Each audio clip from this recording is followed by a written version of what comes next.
Only be strong and very courageous. John 6. After this, Jesus went away to the other side of the Sea of Galilee, which is the Sea of Tiberias, and a large crowd was following him, because they saw the signs that he was doing on the sick. Jesus went up on the mountain, and there he sat down with his disciples.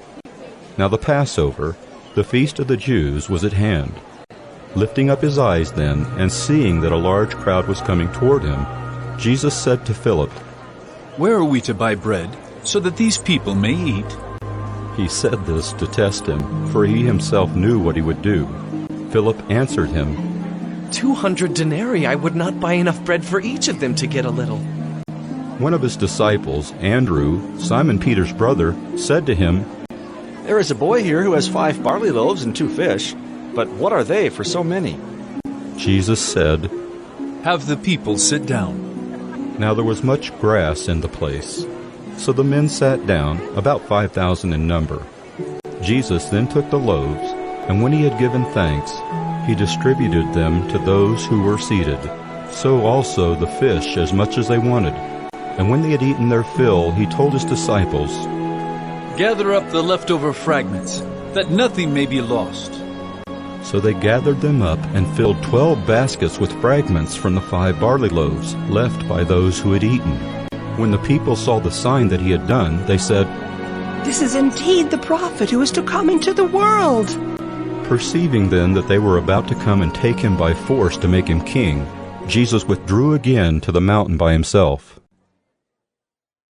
When evening came, his disciples went down to the sea, got into a boat, and started across the sea to Capernaum. It was now dark, and Jesus had not yet come to them. The sea became rough because a strong wind was blowing. When they had rowed about 3 or 4 miles, they saw Jesus walking on the sea and coming near the boat, and they were frightened. But he said to them, "It is I! Do not be afraid!" Then they were glad to take him into the boat, and immediately the boat was at the land to which they were going. On the next day, the crowd that remained on the other side of the sea saw that there had been only one boat there, and that Jesus had not entered the boat with his disciples, but that his disciples had gone away alone. Other boats from Tiberias came near the place where they had eaten the bread after the Lord had given thanks. So when the crowd saw that Jesus was not there, nor his disciples, they themselves got into the boats and went to Capernaum, seeking Jesus. When they found him on the other side of the sea, they said to him, "Rabbi, when did you come here?" Jesus answered them, "Truly, truly, I say to you, you are seeking me not because you saw signs, but because you ate your fill of the loaves. Do not labor for the food that perishes, but for the food that endures to eternal life, which the Son of Man will give to you. For on him God the Father has set his seal." Then they said to him, "What must we do to be doing the works of God?" Jesus answered them, "This is the work of God, that you believe in him whom he has sent." So they said to him, "Then what sign do you do that we may see and believe you? What work do you perform?" "Our fathers ate the manna in the wilderness. As it is written, he gave them bread from heaven to eat." Jesus then said to them, "Truly, truly, I say to you, it was not Moses who gave you the bread from heaven, but my Father gives you the true bread from heaven. For the bread of God is he who comes down from heaven and gives life to the world." They said to him, "Sir, give us this bread always." Jesus said to them, "I am the bread of life. Whoever comes to me shall not hunger, and whoever believes in me shall never thirst. But I said to you that you have seen me, and yet do not believe. All that the Father gives me will come to me, and whoever comes to me I will never cast out. For I have come down from heaven, not to do my own will, but the will of him who sent me. And this is the will of him who sent me, that I should lose nothing of all that he has given me, but raise it up on the last day. For this is the will of my Father, that everyone who looks on the Son and believes in him should have eternal life, and I will raise him up on the last day. So the Jews grumbled about him, because he said, I am the bread that came down from heaven. They said, Is not this Jesus, the son of Joseph, whose father and mother we know? How does he now say, I have come down from heaven? Jesus answered them, Do not grumble among yourselves. No one can come to me unless the Father who sent me draws him, and I will raise him up on the last day. It is written in the prophets, and they will all be taught by God. Everyone who has heard and learned from the Father comes to me. Not that anyone has seen the Father, except he who is from God. He has seen the Father. Truly, truly, I say to you, whoever believes has eternal life. I am the bread of life.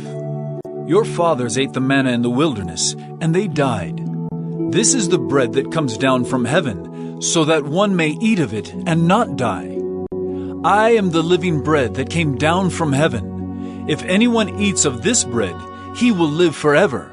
And the bread that I will give for the life of the world is my flesh. The Jews then disputed among themselves, saying, How can this man give us his flesh to eat? So Jesus said to them, Truly, truly, I say to you, unless you eat the flesh of the Son of Man and drink his blood, you have no life in you. Whoever feeds on my flesh and drinks my blood has eternal life, and I will raise him up on the last day. For my flesh is true food, and my blood is true drink. Whoever feeds on my flesh and drinks my blood abides in me, and I in him. As the living Father sent me, and I live because of the Father, so whoever feeds on me, he also will live because of me. This is the bread that came down from heaven, not like the bread the fathers ate and died. Whoever feeds on this bread will live forever. Jesus said these things in the synagogue as he taught at Capernaum. When many of his disciples heard it, they said, This is a hard saying. Who can listen to it? But Jesus, knowing in himself that his disciples were grumbling about this, said to them, Do you take offense at this? Then what if you were to see the Son of Man ascending to where he was before? It is the Spirit who gives life. The flesh is no help at all. The words that I have spoken to you are spirit and life. But there are some of you who do not believe. For Jesus knew from the beginning who those were who did not believe, and who it was who would betray him. And he said, This is why I told you that no one can come to me unless it is granted him by the Father. After this, many of his disciples turned back and no longer walked with him. So Jesus said to the 12, Do you want to go away as well? Simon Peter answered him, Lord, to whom shall we go? You have the words of eternal life, and we have believed and have come to know that you are the Holy One of God. Jesus answered them, Did I not choose you, the 12? And yet one of you is a devil. He spoke of Judas, the son of Simon Iscariot, for he, one of the 12, was going to betray him. John 6. Only be strong and very courageous.